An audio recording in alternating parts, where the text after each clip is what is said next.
hyperlinks sometimes feel like an afterthought? One of the things I love best about them is how much they can help us do as writers. We've seen how hyperlinks can help us cite our sources in hyperlinked citation. Today, we're going to look at hyperlinks another way. We're going to look at how hyperlinks can add layers and layers of evidence and depth to our writing in a move we're going to call layered evidence. Take a look at some layered evidence in a piece by Alison Herman for The Ringer. This is an article about the TV show Gossip Girl and its origins as a book series. And as we look at these first two paragraphs, we immediately see some hyperlinks: tween girl, Barbie-esque doll, group of young women, fuchsia pinks. Instead of embedding these book covers that she's describing, these images that she's describing in her actual writing, which might be hard to do, it might be clunky, she might not have permission to use those images. Instead, Alison Herman layers her evidence by using hyperlinks. Essentially, what she's saying to the reader is, if you want to know more, go here. So in other words, when she's talking about the way that these book covers appeared, she gives us a link to, guess what, that book cover so that we can see it for ourselves. And then we can go back and continue to read her commentary on what these covers look like. And then we can go see another one.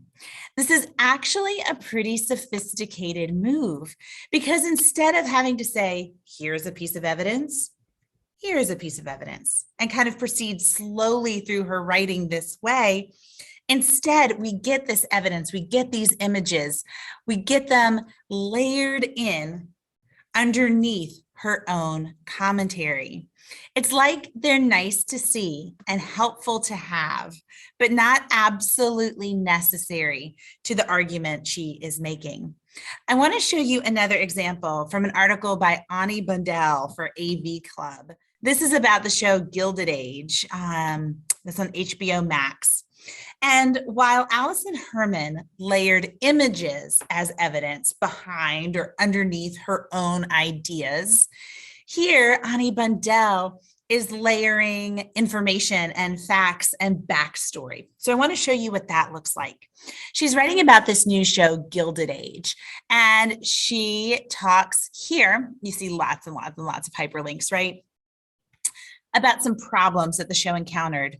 A Downton Abbey clone was never a good fit for NBC, though, and it sat for years in development hell before executive Bob Greenblatt left for HBO, taking the project with him. The pandemic then delayed the show again, making it an entire decade from that 2012 announcement to the final product.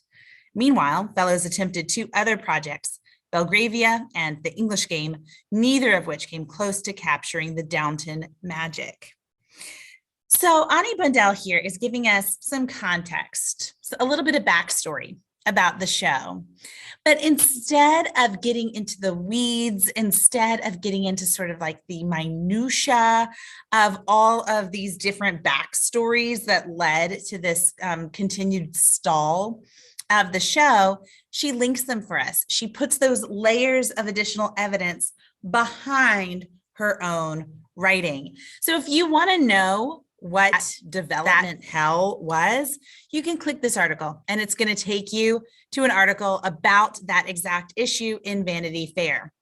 If you want to know about what happened when Bob Greenblatt left for HBO, Vanity Fair doesn't have time to tell you that story, right? She wants to tell you her ideas about the show, but she can layer this additional evidence underneath her own ideas if you want to know more.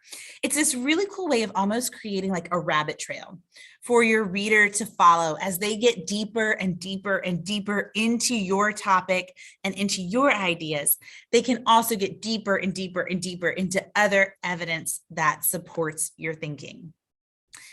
So where in your writing could you give your readers a little bit more by hyperlinking to additional evidence that you don't have time or space to explain, but it might lead your reader down a really cool rabbit trail. Where could you use layered evidence to include multimedia evidence like images or videos or even TikTok dances? Where could you add evidence by layering it behind your own ideas?